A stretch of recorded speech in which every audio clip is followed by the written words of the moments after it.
acho, e todo mundo fala, né? Mas eu sempre quis me desafiar e ir para o comercial, né? Que eu acho que é o que mais pode agregar, tanto profissionalmente quanto pessoalmente, né? E, então eu sempre quis ir para a agência, mas daí no Sicredi acabou que meu perfil não estava condizente lá com o cargo que eu pedi, eles me direcionaram de novo para a área administrativa, né? Mas beleza, me dei muito bem, eu mexia com crédito rural, análise de crédito rural lá, gostei bastante, conheci bastante gente, me desenvolvi bem até, né, na minha carreira. Fiquei 2 anos, aí surgiu uma vaga no Santander, na parte, era operacional também, né, na parte da caixa de tesouraria ali de uma agência bem grande. Eu quis ir por conta disso, né, para ser comercial, porque o Banco Santander ele tem muito esse perfil, né? Mesmo um cargo administrativo, você tem metas, tem que vender, enfim. E beleza, aí eu fiquei 1 ano e meio, mas caí na mesma rotina que eu tinha no mercantil, né? Que eu também era caixa tesoureiro lá no mercantil, e acabei ficando um pouco desanimado, assim, né, com a carreira. Por mais que ganhava bem e tinha todos os benefícios que o banco oferece, eu ainda faltava algo. E aí eu comecei em 2019, 2018, 2019, ali, pesquisar sobre assessoria de investimentos, né, começar a brincar um pouco ali nos investimentos, né, seja em ações, eu comecei com tesouro direto, né, não sei se todo mundo está familiarizado, mas, enfim, comecei com tesouro direto, aí fui para fundo de investimento, depois ações, enfim, comecei a explorar esse mundo que é muito gigantesco, né, o que a gente sabe ali é só a ponta do iceberg. E aí descobri a carreira de assessor, e minha meta no Santander era chegar à gerência, né, seja de alta renda, ou seja de pessoa jurídica, e aí a assessoria de investimentos me causou assim, um interesse muito grande, né, e eu fui pesquisando, poxa, é isso que eu quero, né, ajudar as pessoas a investirem melhor, a conhecer, passar uma educação financeira, né, a gente tem bastante responsabilidade nisso, não é só chegar lá e oferecer um produto, nada a ver, se a pessoa não entender, a gente tem eu me sinto assim uma obrigação, né, de ensinar a pessoa como que funciona um fundo de investimento, como que funciona é, uma, um derivativo, por exemplo, né, enfim, coisas mais complexas. E aí, beleza, aí eu fui pesquisar o que precisa, né. Para ser um assessor, primeiro você tem que começar pela certificação. Nenhum assessor pode exercer a profissão, a carreira, sem ter a Ancor, né, que é uma certificação, se chama Ancor AAI, né, a sigla dela, que é Agente Autônomo de Investimento. E aí você precisa ter essa certificação que abrange vários conteúdos, né? Toda a parte de investimentos, derivativos, código de conduta, né? Que um assessor ele também tem que ter um código de conduta. A gente não pode, por exemplo, divulgar quem é o nosso cliente, a gente não pode oferecer produtos em desacordo com o perfil do cliente, né? Que o professor citou aí. Então tem todo regulamentado. E Ancor é o nome do órgão que regulamenta essa profissão, né? Então, beleza. Eu fui, no final ali, em agosto, se eu não me engano, eu comecei a estudar lá no começo do ano de 2019, em agosto eu passei na certificação, e aí, passando na certificação, eu já tinha uma porta um pouco mais aberta com os escritórios, né? E eu fui em todos os escritórios aqui de Maringá, credenciados a XP, conversei com quase todo mundo ali, e realmente eu estava no ambiente que eu queria estar, né? Eu entrei na Sacra Investimentos no finalzinho de 2019, em dezembro, se não me engano, e aí logo em 2020 veio a pandemia, né? Eu estava começando ali minha carreira a desenvolver ali, e logo veio a pandemia. E mostrou para mim na prática, né, a importância de se investir, porque eu tinha uma reserva de emergência, né, acumulada ali ao longo do tempo, tinha pouca coisa, mas que dava para pagar minhas contas por um período, né, e como veio a pandemia, eu estava sem cliente ainda, sem uma base de cliente, então isso me ajudou e me despertou ainda mais o interesse de ensinar, de ajudar as pessoas a investirem, né, a importância de cada tipo de investimento para cada tipo de objetivo. Então, basicamente, o assessor ele é responsável por isso, né? Ele cuidar, sim, da base de clientes que ele tem, mas o primeiro ponto é onde você vai ter essa base se você não trazer, né? Então, o primeiro esforço, acredito que os 2 ou 3 primeiros anos é só você tentar formar uma base que possa te oferecer uma renda boa, né? Então, primeiro ano, principalmente, é muito pesado, assim, de você tentar prospectar, né? Então, você tem que ter muito comercial, né? E foi uma das primeiras dificuldades que eu senti. Poxa, eu era administrativo minha carreira inteira, né? Mas eu sempre quis buscar esse comercial para me desenvolver. Então, foi, assim, casou muito bem, e eu peguei um momento muito difícil que fez eu aprender muito. Então, o assessor, ele tem que ter esse perfil. Quem tem um perfil comercial vai se dar muito bem, né? Com certeza vai ter mais facilidade de desenvolver aí o dia a dia, que é um assessor. Então, a gente pensa, até foi na minha entrevista com a Sacra Investimentos, o gestor ali me perguntou, como você vê a carreira de assessor? E foi essa resposta que eu falei, a gente a gente ajuda os clientes a investirem melhor, né? Mas tá, aí ele me fez esse questionamento, né? Tá, mas de onde que vem esses clientes? Você que tem que captar, né? Você que tem que correr atrás, você tem que ligar, ou seja, você tem que ter um relacionamento, né? Com pessoas, e o tempo todo buscando pessoas.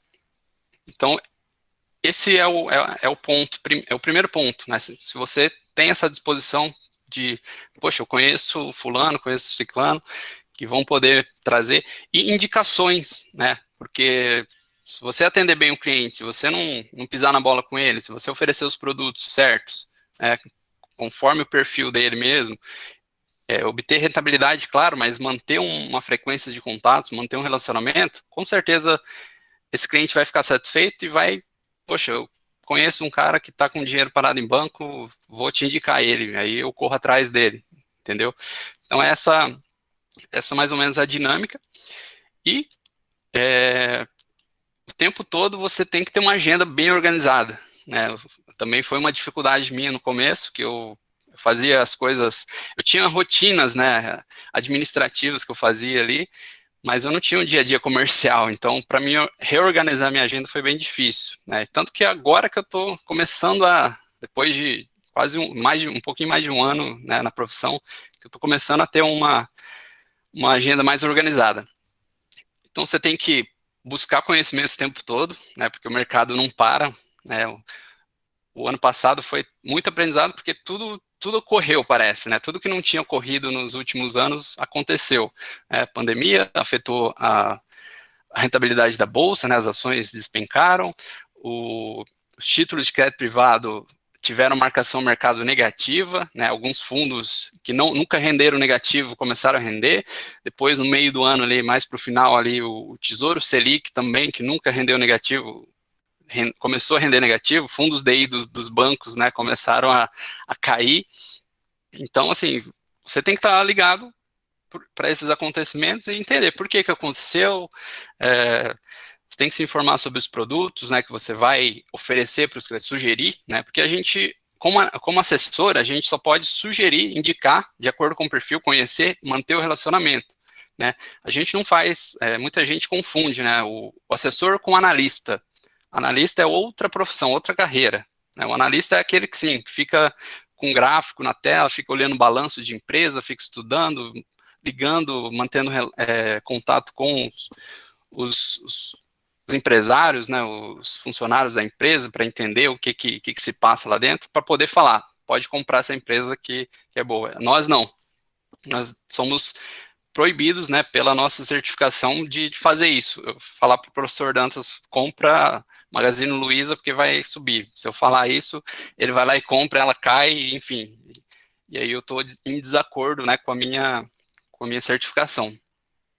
Então a gente tem que ter bastante diligência, né, de como tratar essas questões, mas para suprir essa necessidade a gente tem, né, um serviço no escritório que oferece opinião e relatórios dos analistas para poder passar, né, isso para os clientes, caso o cliente queira comprar ali, né, por conta as ações, aí ele tem informação de qualidade. Então a gente tem que tentar manter o cliente atualizado, informado, né, para ele tomar, caso ele queira fazer algumas operações por conta, para que ele tome a melhor decisão, né, baseada em informações de qualidade. E acho que mais que eu posso agregar aqui também a gente tem, por exemplo, a forma de trabalho ali, pelo menos do nosso escritório, né? Cada escritório é autônomo, né? A gente tem também no próprio cargo ali, agente autônomo de investimentos, né? Então eu não tenho horário para cumprir, eu não tenho que passar ponto, né? Mas isso não diz nada, né? Não é porque que eu vou trabalhar menos por causa disso. Pelo contrário, né? E a minha meta ali de trabalhar no escritório é me tornar sócio um dia. Eu sou sócio, uma parte bem pequenininha, mas a gente considera que somos sócios, né? Porque a gente recebe dividendos, estamos no contrato social, mas por meritocracia, o próprio escritório ele tem um plano ali de carreira para você atingir as suas metas, né, os seus objetivos e poder comprar um percentual maior do escritório, né? Então você é convidado aí a ser o sócio uma parte maior do escritório. Então tudo isso, né, fez com que eu virasse a chavinha e saísse de ser CLT para me tornar autônomo, né? E assim, para mim tá sendo a melhor decisão da minha vida, né? Porque eu estou cercado de pessoas ali que também vieram de outras áreas, alguns de bancos, outros engenheiros, tem até um ex-dentista lá, né? Mas que gosta do mercado financeiro, que tem o estudo, né? Busca sempre o conhecimento e o tempo todo a gente está se ajudando ali em buscar mais conhecimento, né? Um tira a certificação do CFP, que é o planejador financeiro, né? Que é outra certificação que a gente está buscando ter todos ali, né, no escritório. E os outros correm atrás também. Vamos manter o nível, né? Sempre próximo. O que eu sentia muita falta nos outros empregos que eu passei, né? Eu não tinha muito essa referência de buscar, né? Tava tudo sendo dado para mim, ó, você tem benefício, você tem salário todo mês, independente de você bater meta ou não. E a minha acomodação que eu tive lá no mercantil, de ficar 5 anos no mesmo cargo, né, que eu me acomodei, estacionei, né, depois virou um incômodo, né, acho que foi o que me fez sair, né, virar a chave mesmo e buscar uma carreira que eu possa crescer e, e meu salário também não tem limite, né, não, claro, agora eu não tenho, como eu estou começando ainda, eu não tenho uma renda legal, estou formando isso, né? Já consegui aumentar bem mais do que quando eu comecei, mas o primeiro mês, por exemplo, que eu só tinha eu de cliente, né? Eu mesmo, que era meu cliente. Então, chegou mês que eu tirei quase nada, né, de renda. Mas a minha reserva de emergência foi me ajudando, né? O que mostra que muitas pessoas, né, na época da pandemia foram pegas de surpresa, ninguém esperava, claro. E então, assim, foi uma luz que acendeu para a gente da nossa responsabilidade de educar financeiramente, né, as pessoas fornecendo informações de qualidade, né, e sempre tá atento ao mercado para poder suprir a necessidade de todos os clientes, né. E nós somos avaliados por notas que o próprio cliente atribui ao nosso atendimento, né? Então, a gente preza muito pelo bom atendimento, né? Jogamos as claras, somos bem transparentes, né? Em questão de custos, porque a assessoria ela não tem custo nenhum, assim, você não paga uma assinatura para ter a assessoria, mas todo investimento tem um custo, né? Um CDB que você compra no banco, ele vai remunerar o banco de alguma forma, um fundo de investimento tem a taxa de administração, então tudo isso a gente procura ser bem transparente também, né, com os clientes, a própria XP prega isso, né, e apesar de eu não ser funcionário, né, da XP, eu sou um assessor credenciado a ela, né, e os assessores, tanto o PJ quanto o PF, né, o PJ seria o escritório no caso, nós temos um contrato sim, mas nós podemos, por exemplo, se a XP começar a ir mal e a gente entender que uma concorrente está mais atrativa no mercado, a gente pode se descredenciar da XP e credenciar, como aconteceu recentemente, né? Alguns escritórios grandes da XP saíram, uns para virar uma corretora independente, né? Uma outra XP, uma concorrente da XP, outros para se vincular à BTG. Então, temos essa certa flexibilidade também no sentido de qual parceiro que a gente vai trabalhar, né? E não só investimentos, né? Nós temos crédito para PJ, várias outras caixinhas, né? Tem M&A também, né, que é a fusão e aquisição de empresas. Então, assim, não é só investimentos que a gente cuida. Claro, o nosso escritório, ele separou, porque eu não tenho que saber, não, é humanamente impossível eu saber de tudo com muita qualidade, né? Eu tenho que saber um pouquinho de cada. Mas aí o nosso escritório segmentou, poxa, os assessores que estão há mais tempo, que estão mais desenvolvidos, vão ficar responsável, cada um, por uma classe de ativos, né? Então, nós temos um especialista em renda fixa, um especialista em renda variável, um especialista em COIs, um especialista em crédito, em câmbio, e aí por aí vai, né? E eu pretendo também um dia aí chegar a ser especialista em algum, por exemplo, seguro ainda não tem uma cadeira ocupada, né? Então tem oportunidade bastante. E assim, o tempo todo a gente tem que se mexer. Isso que é o legal, né, de ser autônomo. Se você não trabalhar, você não ganha. Então é pura meritocracia mesmo. E, e eu acredito que é isso, professor. Não sei se ficou legal. Ficou sim, obrigado. Vamos tentar agora discutir, eu acho que o legal disso tudo é discutir o que cada um pensa ou quer saber mais. Eu queria fazer uma pergunta para começar aqui, abrir, depois quem quiser fazer pode ir no microfone fazer. Beleza. Ô, Fernando, só para deixar mais claro, efetivamente qual é a rotina que você tem de ações ou de atribuições como assessor de investimentos? Assim, qual é a Uhum. principal? E depois, na mesma resposta, como é que você, qual é a sua referência hoje para você saber mais? Então, sai uma coisa nova para você discutir. Onde que você vai buscar informação? Aumentou a taxa Selic.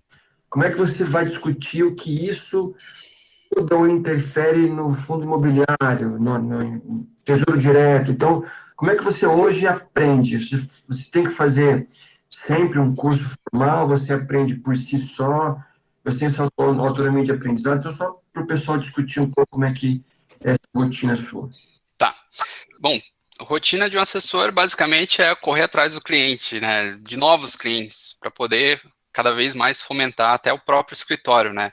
A gente vive muito de captação, né? Indicação, claro, né? Um cliente indica o outro e a gente vai trazendo recursos para poder investir.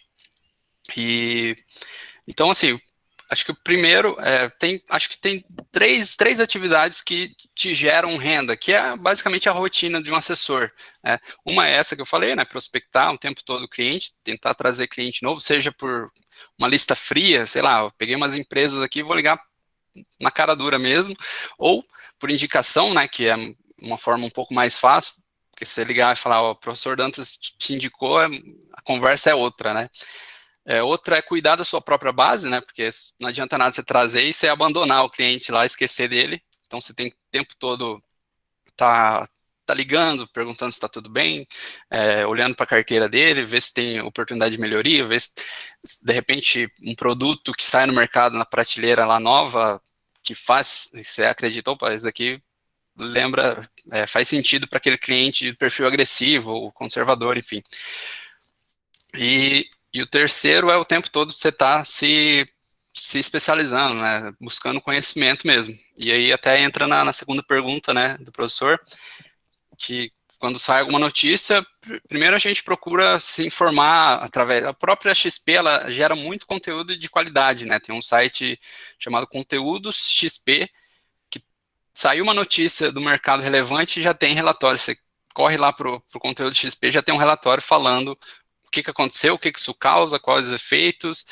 Também a opinião dos próprios assessores que estão ali mais tempo, né? Por exemplo, nesse movimento da taxa Selic recentemente, desse aumento, o especialista em renda fixa é o que vai estar mais informado, né? Porque a gente não olha só para a Selic, é o que está acontecendo agora, né? Mas tem os juros futuro que mostra mais ou menos o que vai acontecer lá na frente. Então a gente avalia tudo isso e ele vai passando para a gente, né? Ó, tá acontecendo isso por causa disso, mas tá tranquilo, não, é para ficar com medo, enfim. Então a gente vai, entre nós ali, assessores mesmo, né, então é muito bom estar no meio, né, dessas pessoas que estão sempre muito bem informadas, mas eu acho que é mais por conta, né, que a gente busca, porque o mercado o tempo todo acontece alguma coisa diferente, né, dinâmico. Mas também tem as formações, né, por exemplo, igual eu falei do CFP, que é uma certificação que a maioria dos assessores estão buscando ali no escritório, né, que é para você ser planejador financeiro, né, para você poder ter uma ideia. A gente não pode, como assessor de investimentos, a gente não pode ter atuar como CFP, mas o conhecimento a certificação nos dá é basicamente toda a rotina de um assessor, né, é conhecer sobre cada um dos produtos e poder entender a necessidade do cliente e traçar um plano, né, um objetivo de acordo com o perfil, de acordo com os objetivos dele, entendeu?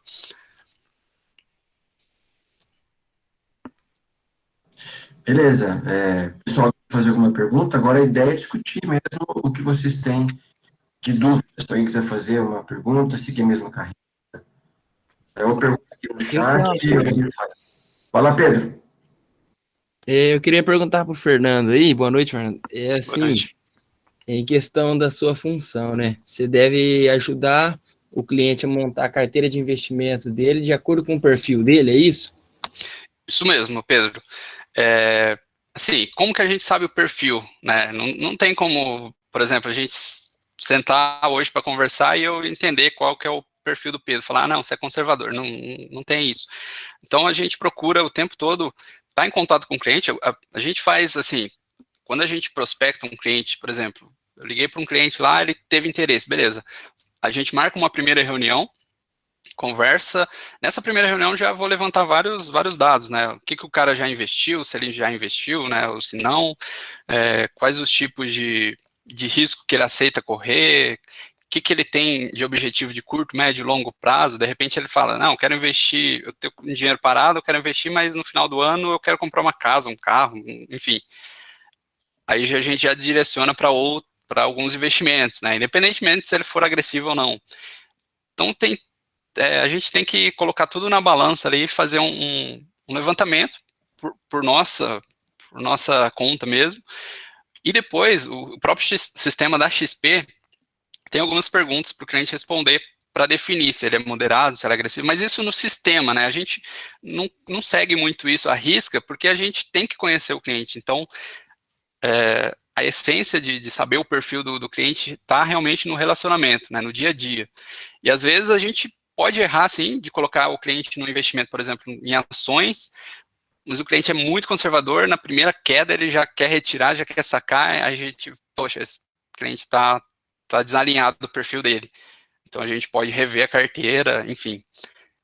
Deu para entender mais ou menos, Pedro? Deu sim, entendi. Beleza. O que mais? Quero fazer outra pergunta, Fernando. Depois, quem quiser fazer, ninguém falou, eu falei, viu, gente? Pode ficar à vontade. Queria que você falasse um pouquinho sobre as certificações que o pessoal pode correr atrás, que certificação que é, o nome, qual a habilitação que ela dá para você, se é difícil, se é fácil, como é que você estuda, para quem nunca viu falar sobre isso, um pouquinho sobre isso aí, por favor. Tá, beleza. Bom, as certificações do mercado financeiro, elas têm várias categorias, né? Os CPAs, não sei se vocês já ouviram falar, o CPA 10, CPA 20, é mais voltado para serviços bancários mesmo, né? Gerente de conta alta renda, aí ao 20, aí tudo mais. Eles são mais procurados por bancos, né? Aí depois tem o CEA, que os bancários também podem tirar, mas ele aí é um pouco mais técnico, né? Você pode. É mais sobre investimentos mesmo, mas os gerentes também podem ter, o assessor também pode ter, mas para você realmente seguir a carreira de assessor, agente autônomo de investimento, como queira, aí é a Ancor mesmo, tá? É a Ancor porque é um órgão, né, que regulamenta tudo, e até o próprio escritório, né, ele tem que ter esse certificado também. E, assim, eu julgo, nesses níveis que eu falei, o CPA 10 é um pouco mais fácil, o CPA 20 já complica um pouquinho, é porque aumenta um pouco os conteúdos, né? O CPA 10 tem um X conteúdos, o CPA 20 já tem um pouquinho mais, o CE é um pouquinho mais, e a Ancor eu acredito que tem um nível até razoável aí de conteúdo. Mas depois que a gente entra como assessor, a gente descobre que a Ancor também é só o começo, né? Só uma introdução ali aos investimentos. Eu me dediquei bastante tempo para passar, consegui passar de primeira, mas não é tão simples assim, porque eu realmente dediquei final de semana, eu sacrifiquei para poder estudar, depois do trabalho também eu sentava na cadeira e ficava até tarde. Então exige uma boa dedicação, mas aí depois você descobre, aí o CFP, que é um nível acima, aí já tem muito mais conteúdo, a prova ela é escrita ainda, né? Essas outras que eu falei é tudo digital, eletrônica, a prova do CFP ela é escrita, eu não fiz ainda, tá? Mas teve assessor lá que fez e contou. E ela é o dia inteiro, né, a prova. Então é a parte da manhã e tem o almoço, aí depois volta para fazer a parte da tarde, e é separada por módulos, né? Então você tem que passar um percentual lá em todos os módulos e depois um percentual geral. E aí, beleza, esses são os certificados assim mais, digamos, mais usuais, né, que as pessoas, que os profissionais mais têm. Aí depois entram diversos outros certificados lá que são mais exclusivos, assim, por exemplo, o CNPI é uma certificação para quem quer ser analista, né? O analista é aquele cara que avalia, que fala, que pode falar, compra ou venda uma ação, né? Aquele que vai olhar balanço de empresa, vai ver se a empresa está saudável, se o crédito dela está saudável, se o gráfico está indo bem, né? Enfim, tem toda essa análise, né? Por isso o nome analista. Aí depois tem o CGA, que é para quem quer ser gestor de um fundo de investimentos, né? Aí já o nível vai subindo cada vez mais, né? Para você ser gestor, você tem que você tem às vezes, patrimônio de bilhões lá para você gerir e definir a estratégia, enfim, o gestor é bem complicado. E aí, daí então, só vai subindo. As primeiras que eu falei são as mais, digamos, usuais, né, mesmo para esse tipo de mercado. Aí as outras já são mais específicas, eu acho. E nível de dificuldade foi essa escala aí que eu fiz. Tá no mudo, professor. Opa, lembrei. Maria Beatriz. Aí, quem depois da Maria Beatriz, eu não vi depois quem levantou a mão primeiro, vamos perguntando, a gente vai obedecendo a ordem. Beleza. Oi, Fernando, boa noite. Boa noite. Tudo bem. Fernando, eu tenho uma pergunta para te fazer, porque você começou falando que você trabalhou muito tempo no banco, né? Que você teve bastante experiência. Uhum. E é uma das minhas grandes vontades, depois de terminar a faculdade, é entrar no banco. Eu sei que não tem pouquinho a ver com o que você está falando, mas é só para eu ter contato para saber. Que curso que eu preciso fazer assim de imediato para conseguir entrar no banco de uma maneira mais fácil? Eu tenho que ter um inglês avançado mesmo? Você pode me dar umas dicas, por favor? Claro, vamos lá. Bom, no banco, assim, não tem um curso específico, claro que eles preferem ou administração, ou contábeis, ou economia, ligados à área financeira mesmo. Eu sou formado em administração, né? E o que facilitou um pouco, né? Mas já vi gente formada em educação física trabalhar em banco, já vi, enfim. Eu acredito que eles dão mais valor para a certificação, né? Que eu falei, que é o CPA 10 primeiro, depois o CPA 20, né? Então, agora eu não me recordo se para você ter o 20 você tem que ter necessariamente o 10. Eu acredito que sim, mas você tendo o CPA 10 já é um diferencial que você vai ter, né? Só que hoje, como o mercado está muito dinâmico, né? Eu acredito que eles já não vê o CPA 10 tão atrativo assim, entendeu?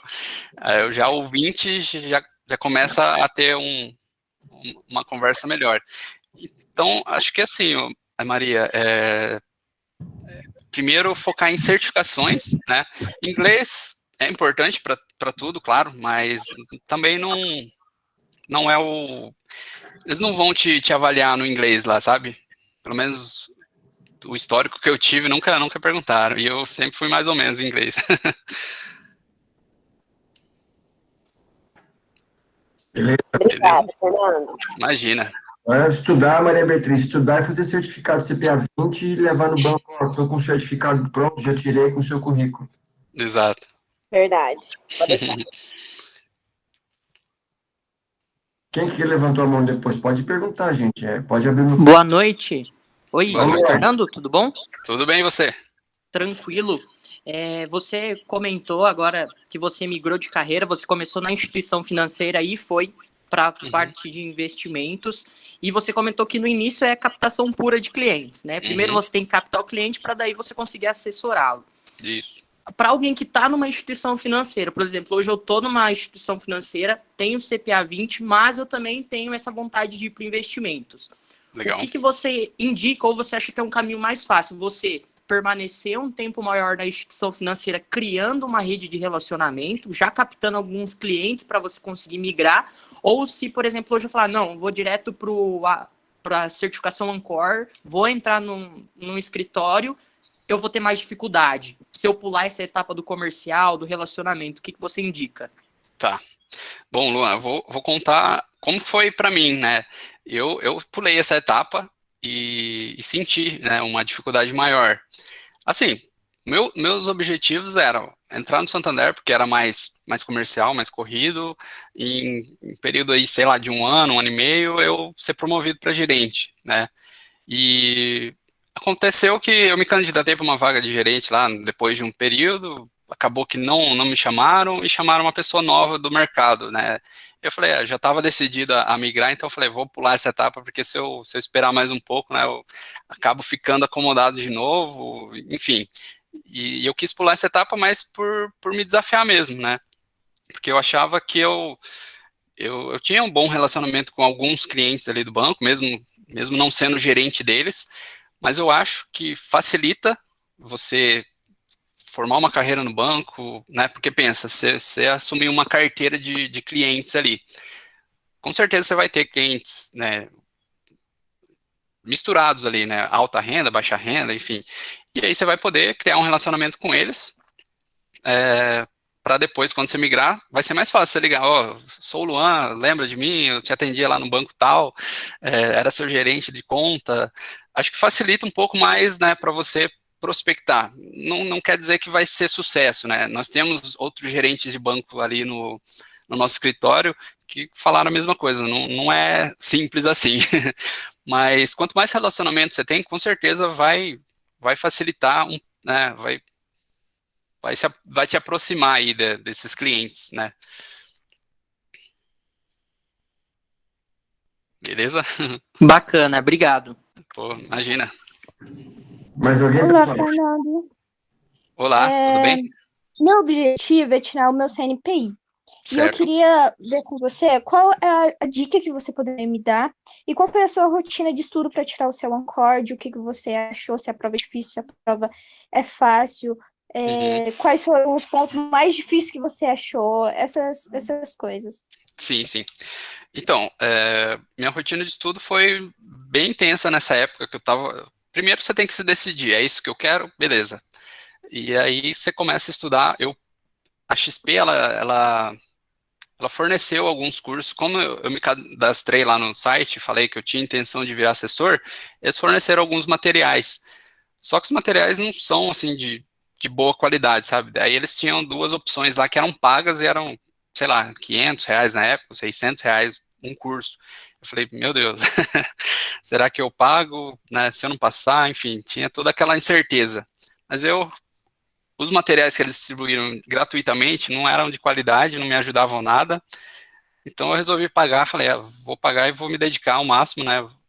E outro ponto, uma dica que eu posso dar para você é, se você está decidida, se inscreve e já paga a prova, né? Porque isso te cria uma pressão psicológica para você, pô, eu tenho que estudar, porque eu gastei dinheiro, me inscrevi, eu tenho uma prova agendada, então eu vou buscar estudar. Você se força a estudar, não tem jeito, né? Senão você perde dinheiro e ninguém quer perder. E aí além de me inscrever na prova, pagar também, que eu não me lembro agora, se é R$600 o valor da prova, a da Ancor, né? Da CNPI eu não sei, te confesso que eu não sei. Mas da Ancor foi, se não me engano, isso, então eu paguei mais de R$1.000 aí nos dois, né, para fazer o curso e me inscrever na prova. Então, poxa, eu tinha que ralar. E eu chegava do banco, mais ou menos ali por volta das 5h30, 6 horas, já ia, descansava, comia alguma coisa e já sentava no computador, com um caderno ali, anotando tudo. Eu fiz minhas próprias anotações, porque facilita para mim, né? Cada um tem um jeito de estudar. E aí sempre simulado o tempo todo, né? Porque tem bastante cursos de qualidade na internet, se você pesquisar. Tem um Rafael Toro que eu estou fazendo agora para o CFP, né? Até uma dica aí para vocês. Ele, pelo menos o CFP, eu não sei se ele dá CNPI, tá? Mas o CFP ele dá uma metodologia para você aprender o que você precisa para passar na prova. É como se fosse um cursinho mesmo, né? Então, a gente que já tem um pouco de experiência de ter feito Ancor, né, que agrega um pouco mais de conteúdo, esse sistema dele é bem legal. Mas para quem está começando e não tem contato nenhum ainda com o conteúdo, eu acredito fazer um curso um pouco mais completo. Acho que para você entender realmente, por exemplo, lá ele dá muito macete, né? Então, mas você só pegar macete, você não vai aprender nada. Então, né, focar em aprender, por exemplo, o que é derivativos. Eu acho que um dos assuntos que mais confunde a cabeça é derivativos, mas a renda fixa também, apesar de parecer fácil, ela é muito complexa também. Curva de juros futuro, quando sobe, quando abre, quando fecha, marcação ao mercado. Então, assim, focar nos conteúdos mais difíceis, só que entender quantas perguntas caem na prova desse material, né? Então, quanto mais perguntas cair, quer dizer que ele é mais relevante para você estudar. Então, foca nesses que aparecem mais na prova. Às vezes tem um conteúdo lá, um próprio derivativo, às vezes aparece 1, 2 questões, então se você perder elas, não vai contar muito, então focar no que tem mais conteúdo. Acho que é isso. Você sabe me dizer se eles precisam usar HP para tirar uma CNPI? Sim, a Ancor precisa. A CNPI eu acredito que sim também, porque tem muito cálculo, sabe? E a HP é a alma do mercado financeiro. Tudo dá para fazer pela HP. Mas eu acredito Então tá. que sim, tá? Obrigado. Por nada. Fernando, boa noite. Boa noite. Eu queria saber que do certificado que você possui, qual que você se dedicou mais, assim, se achou mais difícil, e qual que você se dedicou, não o tempo dedicação que você dedicou mais, assim.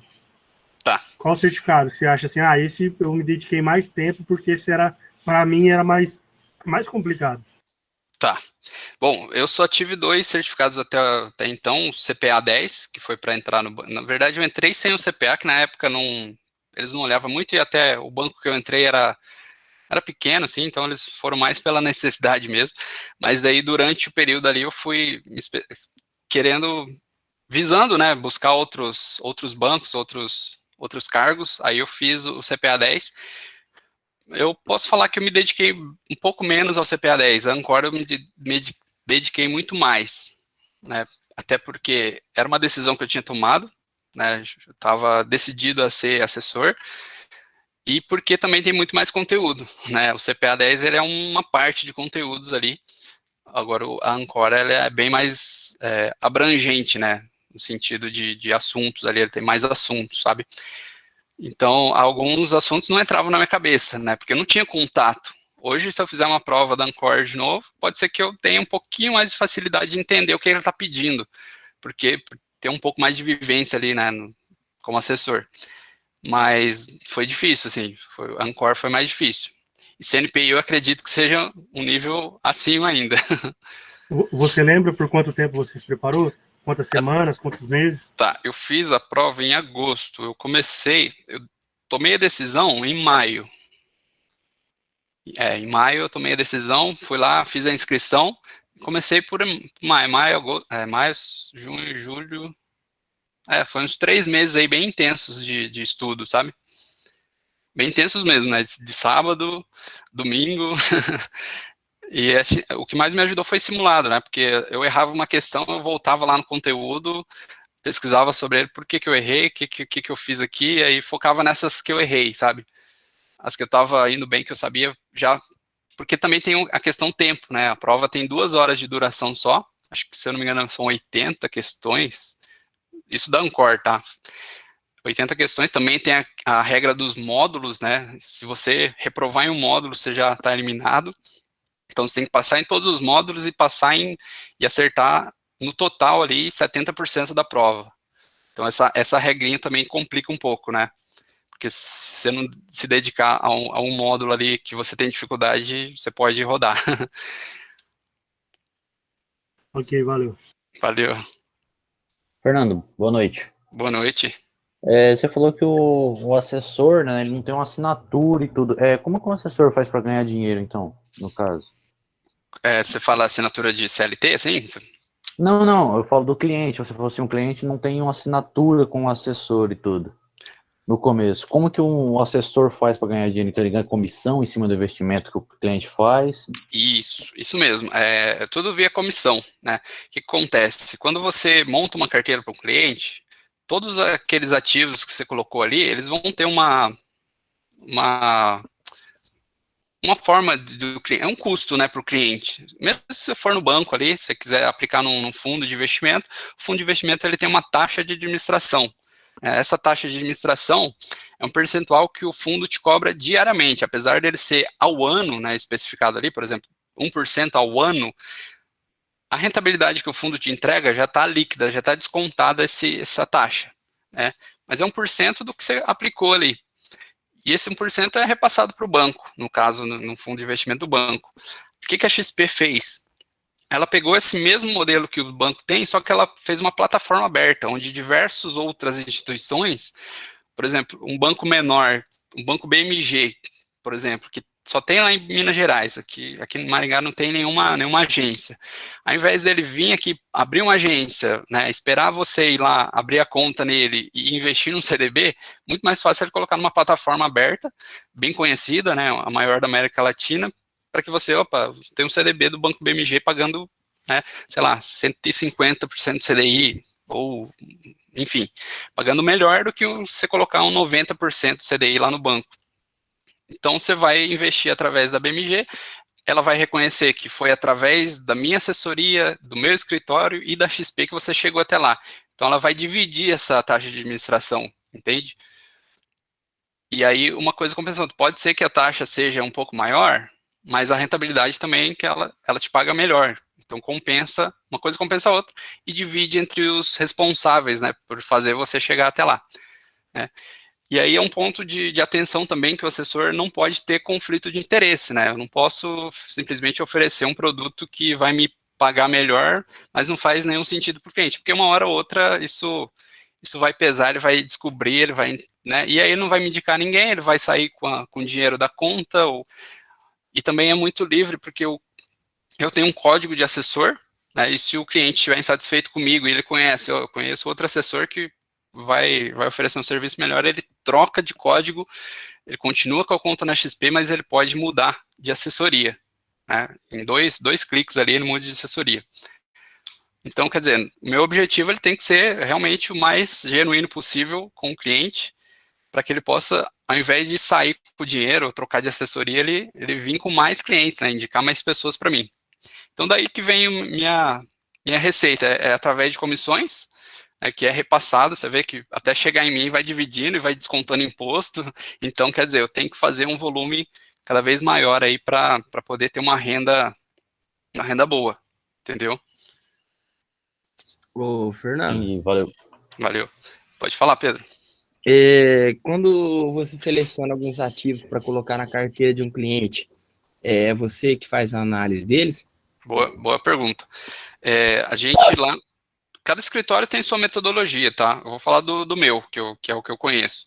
Todo mês, os especialistas, né, que eu tinha comentado lá no começo, cada um, né, um de renda fixa se reúne com o de fundos de investimento, que se reúne com o de renda variável, e eles discutem, cada um fala assim, em fundos de investimento, eu vou listar uns fundos aqui de diferentes perfis que estão atrativos, que estão abertos para captação, né?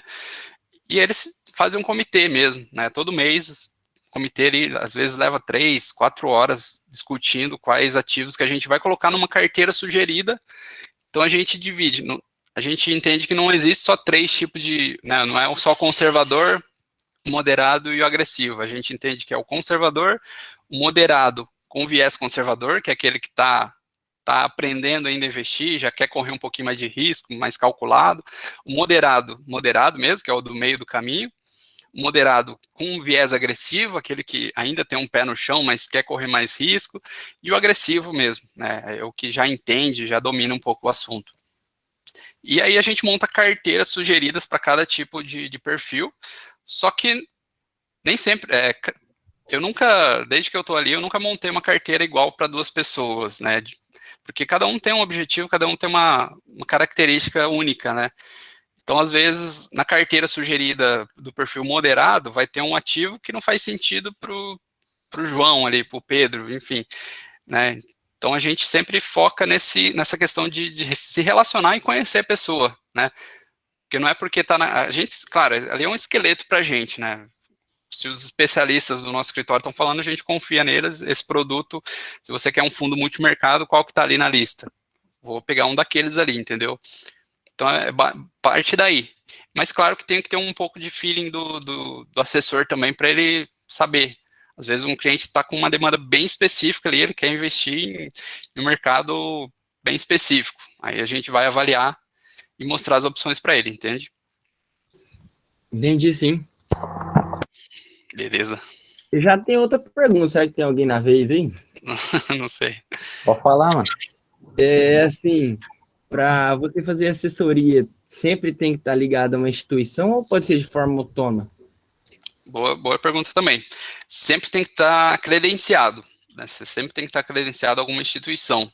As corretoras, né? No caso, os bancos, se você for trabalhar em um banco e querer cuidar de investimento, os próprios bancos já têm as corretoras lá dentro deles, né? E você tem que estar vinculado a ela. No caso das corretoras independentes, né? Que são XP, BTG, esqueci qual é a outra. Tem a Modal também, que também é banco, mas enfim. Aí tem e o próprio escritório, né, quando ele abre, vamos supor que você quer abrir um escritório de assessoria. Esse escritório tem que se credenciar a uma instituição, não pode ser feito de forma independente, sabe? Então, você credencia uma corretora. As maiores hoje no Brasil são XP e BTG. E aí você escolhe uma delas e se credencia. E aí tem um contrato, né, para ser cumprido. Você não pode distribuir nenhum produto de outra corretora, né, a não ser daquela que você se credenciou. E eu acredito que tenha um prazo também, mas agora eu não sei se é 1 ou 2 anos para você renovar, né, ou é ilimitado, enfim. Mas você tem que estar até vinculado. E o assessor, pessoa física, daí tem que se credenciar a um escritório, que é credenciado a XP. Né, então, é um credenciado ao outro. Ah, tá, beleza. Beleza? Fernando, Fernando. eu posso perguntar? A respeito da questão de você ser um assessor de investimento, na verdade o mercado financeiro hoje ele está muito aquecido, né? Tem muita gente entrando na bolsa, buscando os serviços de um assessor para tirar dúvidas, e as corretoras estão ganhando aí bastante espaço e expansão. A porta de entrada, necessariamente você já entra como um assessor, né? Dando um exemplo da Sacre hoje, qual que é a porta de entrada? Tem uma espécie de trainee, estágio, como que faz daí para a gente já começar e ter a experiência, né? Que é o mais importante. Claro. Boa, ótima pergunta também. A Sacre, falar da Sacre, né, que é o que eu conheço, ela começou em 2017 suas atividades, né? E eu entrei em 2019, então ela estava ainda se estruturando. Eu entrei já na pauleira ali, já para captar clientes como assessor mesmo. Né? Só que daí a gente foi entendendo que, poxa, eu vim de uma área administrativa, então o escritório foi se readequando, né, para a realidade de cada um, e aí a gente criou várias formas. Agora a gente tem um plano de carreira, o iniciante ali tem um estágio agora, mas é na área do marketing, né, que está precisando lá. Aí é mais específico em divulgar a marca mesmo, sabe, que a gente não tinha isso ainda. Aí tem o estágio em marketing, mas também tem a carreira para o assessor. Você começa com uma base já de clientes, porque a gente foi abrindo muitas contas. Algumas contas ficaram fora da segmentação que a XP pede, né, que é acima de 100 mil, né, o net, que precisa ali. Então, Mas a gente também não quis largar a mão de os clientes que estavam abaixo desse valor, por respeito a eles também, né? Eles fizeram parte ali da história do escritório, né? Começaram ajudando ali. Então, os que começam, eles começam com uma base já de clientes, mesmo que não conheça ninguém, mas vai se relacionar para poder pegar tração ali e conhecimento também, e vivência, né, da rotina ali, para ajudar esses clientes. Mas, claro, você é totalmente livre. Eu tô com uma base já, mas eu tenho e dever, né? Não é só. E você tem o dever também de trazer novas contas, novos clientes, né? O tempo todo, né? Então, mesmo que você já entre com uma base de clientes, você tem que trazer novos clientes também. E aí você vai subindo, né? Os clientes que você trouxe é sua responsabilidade, mas o escritório ele fornece algumas bases de clientes ali que já estão ali, né? Para que os novos comecem a trabalhar. Entendi, bacana. Beleza? Ô, Fernando, tenho mais uma pergunta. Diga. Como funciona essa abordagem? Você vai em empresas, você procura meio no seu meio? Como é que funciona? Boa pergunta.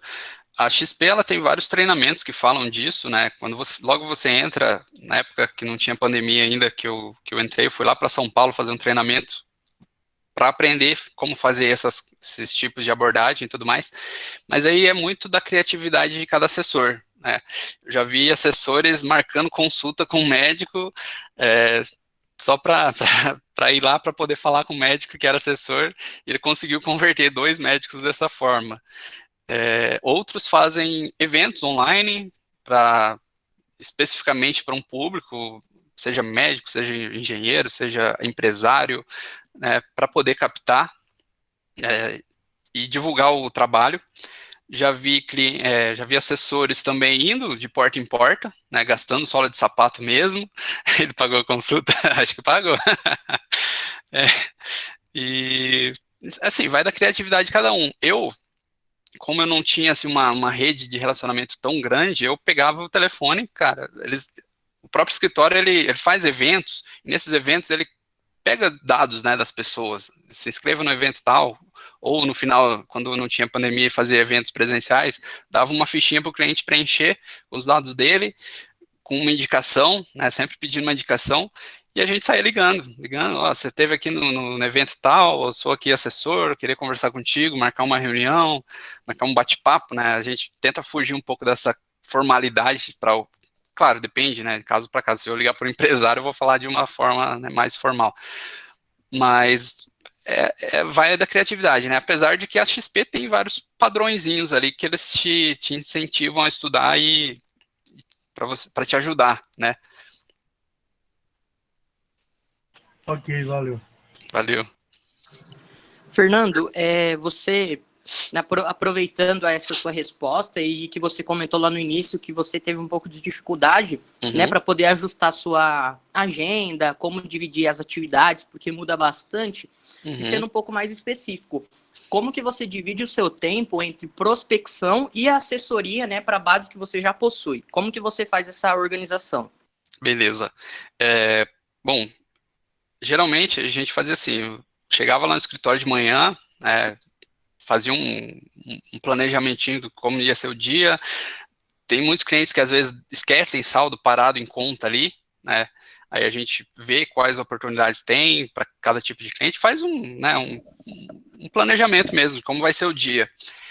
E a parte da tarde, a gente tinha até um estudo que falava isso, que geralmente a partir da segunda-feira, na parte da tarde é melhor para prospectar, até a sexta, né, porque segunda de manhã todo mundo tá meio de saco cheio, né, e aí não é um bom horário para prospecção. Então, a partir da tarde, eu preferia esse horário, né, depois ali do almoço, umas 2 horas da tarde, começar a ligar, claro, muitos estavam ocupados, né, mas e às vezes depois das 6 horas também era um bom horário, né, porque às vezes o cara estava saindo do trabalho, já tinha um tempo mais para me dar atenção no telefone, e telefone é complicado, né, por isso que eu tive muita dificuldade, que eu tentei mais esse caminho, que eu sabia que era mais difícil, mas eu tentei por lista fria mesmo, ligando, converti alguns, sim, a conversão é bem baixa, né, quando você tem uma lista fria, mas consegui converter, isso dá ânimo para você continuar, né, mas é rotina e é prática, né, não adianta você ler lá como prospectar cliente, fazer curso disso, se você não está ligando ali no dia a dia, é outra coisa, e você vai aprendendo, né, às vezes o cara vai desligar na sua cara, vai ser, né, mal educado, mas não tem problema, você tem o próximo para ligar. Entendi, legal, muito obrigado. Valeu. Ô, Fernando, boa noite. Qual que seria Boa a sua noite. maior dificuldade para conseguir mais clientes para sua carteira? Bom, até hoje a minha dificuldade é a prospecção. Eu tenho um pouco mais de facilidade com a indicação. Eu tenho tido um desempenho muito bom nas avaliações de NPS, né, que é a avaliação que o cliente faz. Cada 6 meses, né, a XP manda um e-mail para o cliente para ele avaliar com uma nota de 0 a 10. E aí, sempre que eu vou falar dessa nota para o cliente, falar, você está recebendo e-mail aí e tal, eu sempre peço uma indicação e tenho tido bons resultados, né, nessas indicações. Que igual eu falei, né, é muito mais fácil você ligar falando que o Fernando te indicou aqui e aí você converte. Mas a minha maior dificuldade ainda é na prospecção fria, né, que você ligar numa empresa, eu estou com alguma lista de algumas empresas lá que eu ainda não liguei, porque eu não me preparei ainda. Você tem que se preparar também para ligar, né, não é só pegar o telefone e ligar, você tem que saber o que a empresa faz, tentar descobrir quem que é o sócio, quem que é o responsável pela parte financeira, né, que mexe mais com investimentos. Enfim, você tem que fazer uma preparação para ligar, conhecer, né, para quem que você vai ligar. Mas a minha dificuldade de conversão é mais nessa prospecção fria mesmo, tá?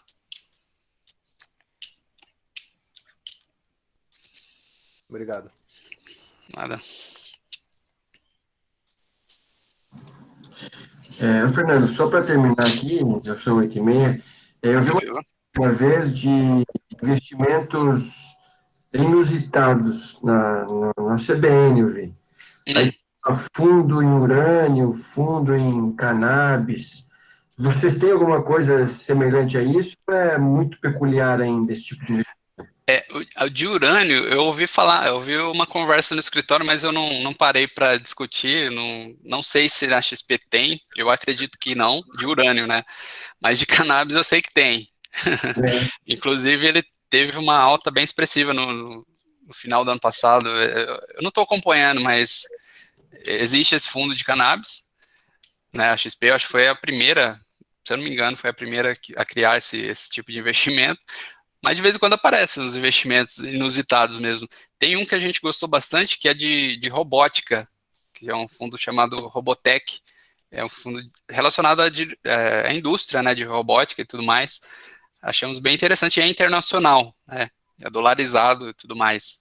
Investir um pouco fora aqui do país também, que é essa bagunça, né? Sim. Bom, beleza. Pessoal, a gente vai cumprir bem o horário que eu combinei com o Fernando até 8h30, tá ok? A gente pode depois, em outra oportunidade, convidá-lo novamente com outra pauta, né, Fernando? Essa foi a introdução, a gente discute, a gente vai conversando nas sextas-feiras aí com ele, com vocês. Então, a gente vai ficar por aqui. Vou deixar meu contato, posso deixar meu contato aqui no chat? Claro, pode quem quiser. Deixa que eu mando também no link dos alunos. Eu acho que o Pedro vai investir com você. Pedro, eu pego seu dinheiro e vai com ele lá. Opa, vamos embora, tá? Ô, Fernando, eu vou também. Eu quero investir tudo que eu tenho na Taurus, tá? Na Taurus? Investir tudo a gente não indica, mas...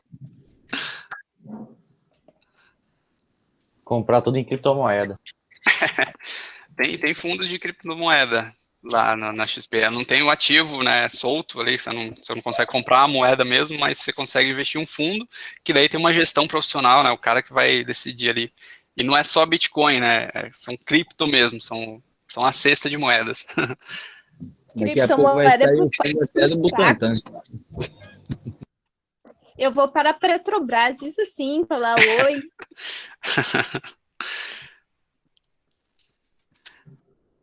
Pode colocar seu contato aí, Fernando. Estou terminando aqui, peraí.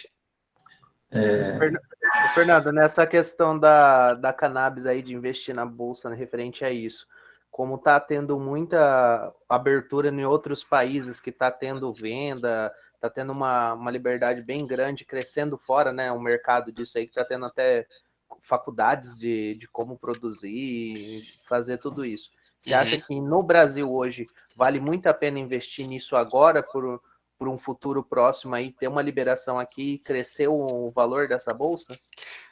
Inclusive, essa dúvida, Fernando, boa pergunta, né? Inclusive, essa dúvida foi de um cliente meu, né, que ele fez praticamente igual, idêntica, e foi unânime ali. Eu não tinha muito conhecimento desse fundo, então eu busquei ver o que os outros assessores falavam dele, e foi unânime, é o que eu também penso.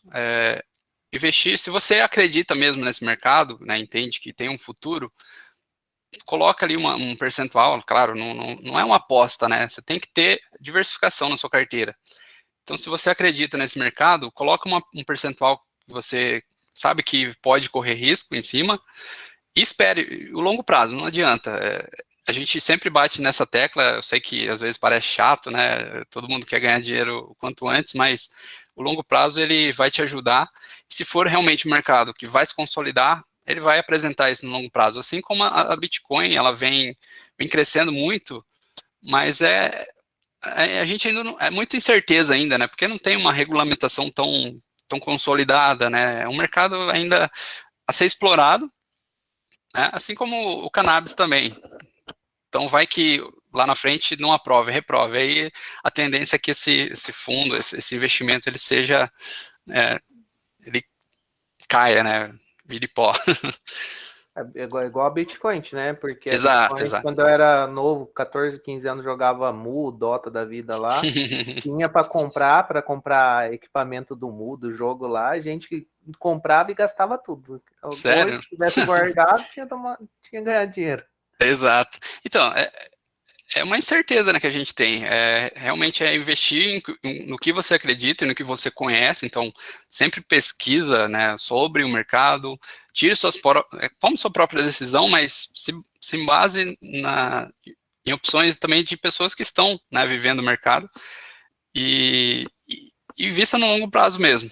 Né, se você acreditar que isso vai vingar, vai virar, pode ser um bom investimento, sim. E se não for, você tem outros investimentos que vão te suprir, entendeu? Por isso que a diversificação é importante. Né? Se você pegar um momento do mercado de alta, né, se você capturar esse momento, é porque você estava posicionado.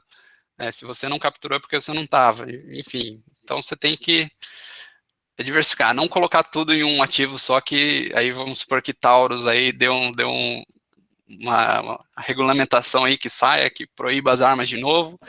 A tendência é que Taurus caia, você perca o seu dinheiro, e aí, né, você, para recuperar, né, leva um bom tempo, enfim. Não estou falando que está errado, tá, Anderson? Mas... Não, Fernando, eu sou leigo, tá? Entendo Tá. muito pouco. Mas, se eu não me engano, foi quase...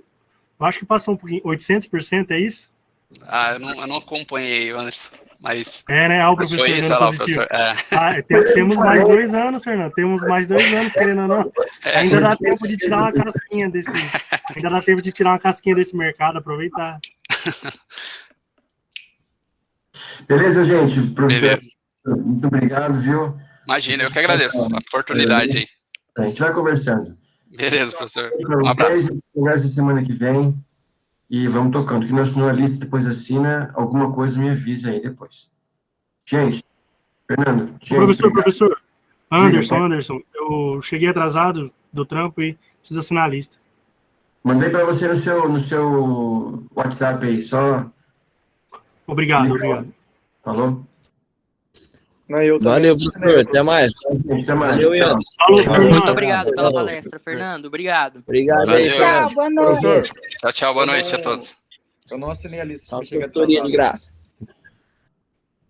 Vou colocar, quem chegou agora, pessoal, vou botar o link aqui. Você clica no link e eu autorizo aqui o e-mail. No e-mail você já consegue fazer, tá? Beleza, valeu.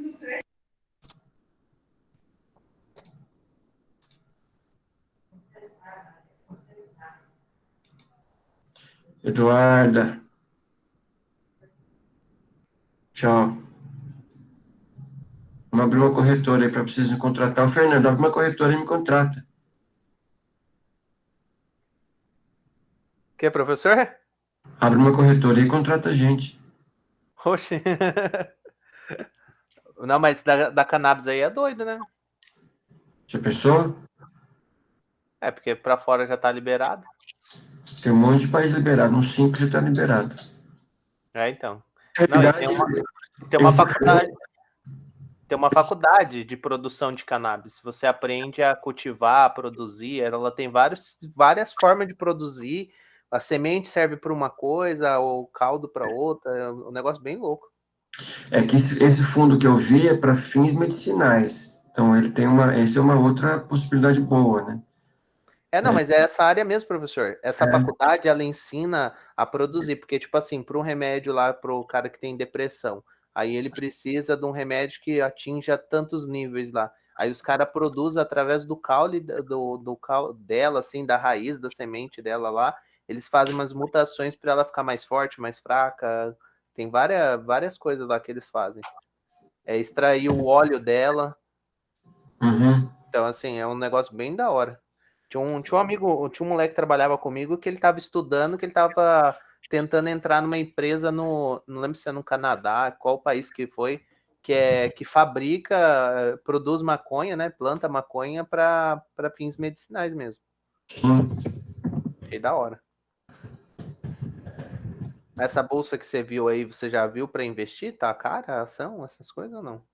Então, eu vi na CBN, né, na rádio, uma sessão sobre fundos de investimentos inusitados. Aí falou de cannabis. Mas eu não vi, não é numa ação, é num fundo que investe em várias empresas desse ramo.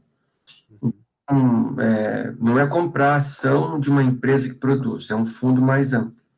Mas depois eu não pesquisei, eu só ouvi nessa reportagem e não fui a fundo, porque foi semana passada também, não vi. Então tem que pesquisar também para saber melhor, né, essa história aí. Professor, desculpa pela minha burrice aqui, mas como é que eu faço colocar meu nome nessa chamada aqui? Você não conseguiu abrir o arquivo? Manda aqui mesmo que eu copio. Manda pro meu. Eu abri, mas o meu, eu não sei se tem a ver, porque o meu é Linux, eu não tenho Word, é LibreOffice. O professor, eu também não consegui. Eu vou mandar aqui na lista aqui. Eu não tenho Word. Caio e Ana, então, beleza. É porque não é o Windows também? Caio, manda pro meu WhatsApp mesmo. Seu nome completo e RH que eu preencho depois. Manda Beleza, valeu, professor. Tá bem? Bem, vamos lá, pessoal. Tudo bem? Mais alguma perguntinha?